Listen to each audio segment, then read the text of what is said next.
What's going on, everybody? Welcome to another edition of interAXEtion. And on this episode, we're going to answer your questions. So I hope you guys have been well, and let's jump in. First question. Hi Greg, I have two questions about music theory that I'm confused with. How and when can or do you apply key changes in a song, such as prog metal? Also, what is meant by harmonizing in thirds? Any help you can provide would be much appreciated, thanks. This is a great question. I'm going to answer the second one first. Harmonizing thirds means that in a scale you have 7 notes, so if you harmonize in thirds, it's every other note. So if your scale is C, D, E, F, G, A, right? Every other note would be a third. So C, skip D to E is a third, C to E is a third, C, D, E, right? And so on and so forth. So you would take that scale and say you would go up first 5 notes of the scale, you could start on the third note and go up 5 notes of the same scale, and you automatically go up in thirds. So and you can harmonize by fourths, by fifths, by thirds, and it's usually diatonic and it's within the key. So to your other question about key changes, this can be difficult, especially if you don't have a good understanding of chord functions and chord progressions, stuff like that. You know, so when you take like a jazz standard or even a blues song, there's a lot of modulation and tension and release that happens, and it's not always the case. You'll hear it in a pop song where the chorus will go up a step, you know, or say if you're familiar with the Beatles, you know, they're going along and all of a sudden the bridge of the song comes and it's like this minor chord and this massive change. Did you change keys? No, but you shifted tonal centers from like the major chords to the minor chords, and your ear can hear that tonal shift. Like, okay, everything we're doing is gonna revolve around the minor. So again, that's not really modulation or key changing.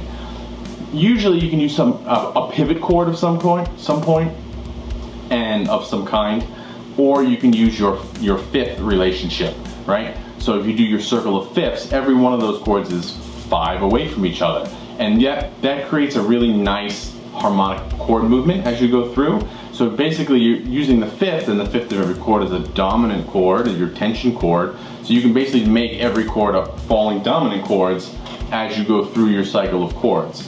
So that's one way you can do it, you know. So if you're in E minor and you bring out this B tension, or you're in G major and you're on this D tension, right? We can use certain other chords to jump other places, you know. So maybe we play G and then we go to D and then we land on a chord and then we want to go somewhere off that. So we can change that to a dominant chord and then jump off as that's the dominant of another key. And we can move to the key of C or A minor or something like that. So there are lots of different ways to modulate or change tonal centers around in your music, depending on what you're playing and how you're playing. And it's really hard to just answer in, you know, a 2-minute question. Maybe I'll do some modulation videos, modulation lessons.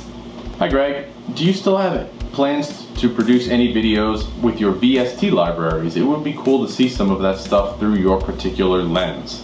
Yeah, sure. Over the last like 2 years, I've acquired a lot of guitar plugins. You know, I have Bias, I have Easy Mix, I have some of the Joey Sturgis tones, I have the Scuffum Amps S-Gear, which is great. I have that came with the Slate digital bundle. You get that, and it's awesome. Especially for lead tones, it just sounds really nice. So yeah, we can do a comparison. I could do a comparison of some of those and some of the basic ones, and what you like, what works well in different situations. That would probably be a fun video. I don't know, what do you guys think? Let's talk about it down below. Hi Greg, do you take psychedelics?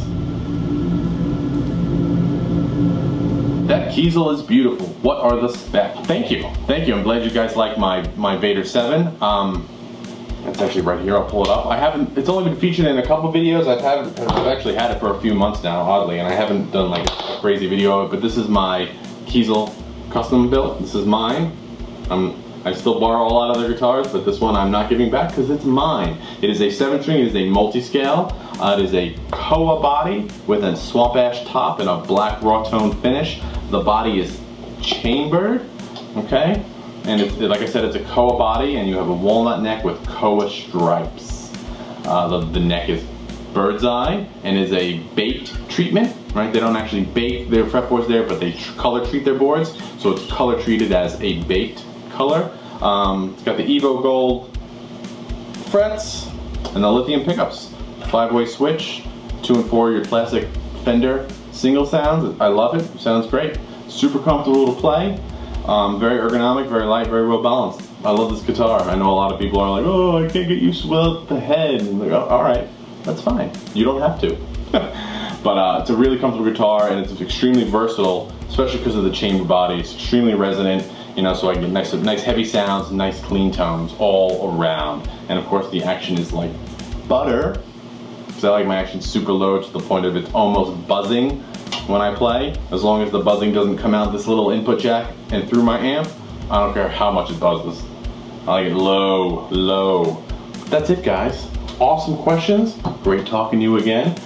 As always, leave your comments down below. Let's talk a little bit. Leave your theory questions, gear questions, whatever's going on.